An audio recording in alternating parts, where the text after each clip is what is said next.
شادیوں میں D J بجایا جاتا ہے اور مرد اور عورت ساتھ میں ڈانس کرتے ہیں، اس کے بارے میں کیا حکم ہے؟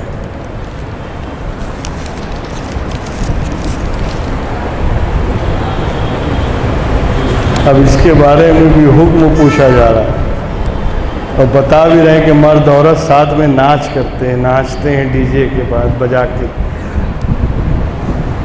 اگر آپ کو اچھا لگ رہا ہے تو ٹھیک ہے، لیکن شریعت کے نزدیک تو مرد عورت جو ساتھ چل رہے ہیں وہی حرام ہے۔ اگر ساتھ جانا بھی ہو تو عورتوں کا الگ ہو، مردوں کا الگ ہو، یہ جو مل کے چل رہے ہیں یہی حرام ہے۔ اور پھر ناچ گانا تو اشد حرام ہے، اور پھر ڈی جے کے آگے اور سڑک پہ ناچنا یہ تو اور ڈبل ٹیبل حرام ہو گیا۔ یہ تو کتنے حرام جمع ہو گئے یہاں تو۔ ساتھ چلنا حرام، پھر ناچنا حرام، پھر برسرے سڑک عوام کے سامنے ناچنا یہ اور اشد حرام۔ تو یہ تو حرام در حرام ہے۔ دیکھیے ایک چیز ہمیشہ یاد رکھیے گا، جو کام ہم نے شروع کیا اور جس لیول سے شروع کیا اس کی برکتیں آخر تک آئیں گی۔ اگر وہ کام اچھا ہے تو برکتیں آئیں گی، اور اگر وہ کام برا ہے، غلط ہے، ناجائز ہے، حرام ہے تو اس کی نحوست آئے گی، اس کی نحوست آئے گی۔ اب اگر ہم نے نکاح کا سلسلہ شروع کیا اور گانے بجانے سے، ناچنے سے، کودنے سے، حرام ذریعے سے ہم نے شروع کیا تو اس کی نحوست اولاد تک جائے گی۔ جی بیچ میں خالی قاضی صاحب کو بٹھا دینے سے نحوست ختم نہیں ہو جائے گی، کیونکہ شروع آپ نے غلط کیا ہے، اور ہر وہ چیز جو شروع ہوتی ہے جس طرح اسی انداز میں ختم ہوتی ہے۔ بات سمجھ رہے ہیں؟ جس انداز میں شروع ہوئی اسی انداز میں ختم ہوگی، تو اس کا انجام بھی وہی آنے والا ہے۔ حرام طریقے سے شروع کیا، آخر تک اس کی نحوست حرام تک جائے، حرام والی نحوست جانے والی ہے۔ تو آنے والے بچے کا خیال نہیں، آنے والی نسلوں کا خیال نہیں آپ کو کہ اس نسل پہ کیا گزرے گی جو ہم حرام کام سے شروع کر رہے ہیں۔ اس لیے ابتدا اچھی ہونی چاہیے، جس کی ابتدا اچھی ہوتی ہے اس کی انتہا بھی اچھی ہوتی ہے، اور جس کی ابتدا غلط ہوتی ہے اس کی انتہا بھی غلط ہوتی ہے۔ اس لیے آنے والی نسلیں گمراہ نہ ہوں، نچنیاں نہ بنیں، ایڈوانس نہ ہو جائیں، مغربی تہذیب زدہ نہ ہو جائیں، ان کے اندر اللہ رسول کا خوف ختم نہ ہو جائے، وہ شریعت کے وفادار کے بجائے غدار نہ ہو جائیں۔ اس سے ان کو بچانا ہے تو آپ کو اسے روکنا پڑے گا۔ غضب کی بات ہے کہ ہم نکاح کو سنت قرار دیتے ہیں اور اس سنت کو ادا کرنے کے لیے حرام کام سے شروع کر رہے ہیں۔ ایک سنت ادا کرنا ہے اور اس کو شروع کر رہے ہیں ہم حرام کام سے۔ مثال کے طور پر آپ کو نماز پڑھنی ہے، آپ گھر سے ناچتے گاتے چلیے، وہاں سے کہاں جا رہے ہیں؟ بولے نماز پڑھنے جا رہے ہیں، ناچتے گاتے ڈی جے پہ آ رہے ہیں۔ کیوں نماز پڑھنے آ رہے ہیں؟ یہ کوئی طریقہ ہے؟ عبادت عبادت ہے۔ اللہ اور اس کے رسول نے مومن کے ہر عمل کو عبادت بنایا ہے، اور اسی عبادت کو ہم نے ڈھونگ دتورا بنا دیا۔ یہ ہم نے بنایا، اور اس کا خمیازہ ہمیں ہی بھگتنا ہے اور بھگت رہے ہیں۔ آج جو بھی حالات ہے دیکھیے، یہ سارے حالات وہی ہیں۔ تہوار کسی کا ہے، پھوڑ کوئی رہا ہے۔ کیا حرام ہے؟ حرام ہے، اشد حرام ہے۔ پٹاخہ پھوڑ رہے ہیں، مر کے چلو قبر میں فرشتے پٹاخہ پھوڑیں گے برابر سے، اور تمہاری دیوالی بنائی جائے گی۔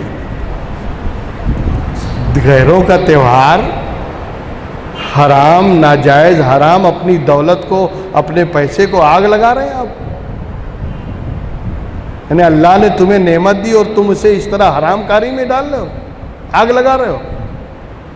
چلو وہ اگر کر رہے ہیں تو ان کے پاس ایک کنسپٹ ہے، ان کا ایک تصور ہے، ان کے پاس ایک عقیدہ ہے، ان کا ایک نظریہ ہے۔ تمہارے پاس کیا نظریہ ہے؟ تم کس لیے پھوڑ رہے ہو؟ لیکن میں تو دیکھ رہا ہوں کہ وہ کم پھوڑتے ہیں، یہ زیادہ پھوڑ رہے ہیں۔ ان کے ہاں تو وہ دیوالی ختم بھی ہو گئی، ان کی دیوالی تو ابھی چالو ہے. یہ جب تک پورے قوم کا دیوالہ نہیں نکال لیں گے وہاں تک رکنے والے نہیں ہیں. اللہ تعالی ہم سب کو نیک ہدایت نصیب فرمائے، صراط مستقیم پر گامزن رکھے. دوستو سچی بات یہ ہے کہ چند دن اللہ نے ہمیں مہلت کے جو دیے ہیں 60 سال 70 سال 80 سال، اسے غنیمت جانیے اور اسے صحیح سیدھے راستے پر لگائیں، ورنہ اس کے بعد والی زندگی بہت ہی دردناک ہے. آپ جا کے قبرستان میں پوچھیں، وہ جو مٹی اوڑھ کے لیٹے نا، ان سے پوچھیں اندر حالات کیا ہیں، وہ تمہیں بتائیں گے کہ اندر کیا حالات ہیں. ابھی ہم دھرتی پر ہیں، کچھ سمجھ میں نہیں آ رہا ہے. جس وقت دھرتی میں لیٹیں گے سارے نامہ اعمال کھل جائیں گے اور پھر پتہ چلے گا کہ ہم کیا کر کے آ رہے ہیں. ایک بزرگ تھے، حضرت نام مجھے نہیں ذہن میں آ رہا ہے، بہلول دانی یا ہارون رشید کے دور کے بزرگ تھے. تو وہ خلیفہ نے دیکھا کہ وہ بزرگ بازار میں کھڑے ہو کر لوگوں کو سمجھا رہے ہیں، تو بادشاہ رک گیا اور رکنے کے بعد بزرگ سے پوچھا، حضرت یہاں کیا کر رہے ہیں؟ کہا بندوں میں اور خدا میں صلح کرا رہا ہوں. بندوں میں اور خدا میں صلح کرا رہا ہوں. کہا پھر؟ کہا وہ تو مان رہا ہے، بندے نہیں مان رہے. بازار میں کھڑے تھے، کہا وہ تو مان رہا ہے لیکن بندے نہیں مان رہے. پھر کچھ دنوں کے بعد بادشاہ کا گزر ہوا تو دیکھا حضرت قبرستان میں بیٹھے ہوئے اور وہاں کچھ باتیں کر رہے ہیں. تو پھر بادشاہ رک گیا، کہا حضرت یہاں کیا کر رہے ہیں؟ کہا بندوں میں اور خدا میں صلح کرا رہا ہوں. کہا وہ کیسے؟ کہا وہاں تو اس دن صلح کرا رہا تھا تو خدا مان رہا تھا مگر بندے نہیں مان رہے تھے. اب یہاں قبر میں آنے کے بعد بندے تو مان رہے ہیں، اب خدا نہیں مان رہا ہے. اب کیا کریں؟ یہاں تو بندے مانیں گے، ماننا ہی پڑے گا، ان کے باپ کو بھی ماننا پڑے گا، لیکن اب اللہ نہیں مانے گا کہ میں نے تمہیں جو مہلت دی تھی اس میں تم نے کیا کیا. اس لیے جو غنیمت ہے، جو زندگی ملی ہے، بس یہ کوشش کریں کہ ہماری یہ زندگی اللہ اور اس کے رسول کے بتائے ہوئے اصول پر اور اسی راستے پر گزرے. حرام سے بچیں، ناجائز سے بچیں. حرام سے بچنا اشد ضروری ہے. ناجائز سے بچتے رہیں، اور پھر جتنا زیادہ آپ حرام سے اور ناجائز سے بچیں گے، پروردگار عالم کی بارگاہ میں یقیناً آپ کا ہر عمل قابل قبول ہوگا. پروردگار عالم ہم سب کو نیک عمل کی توفیق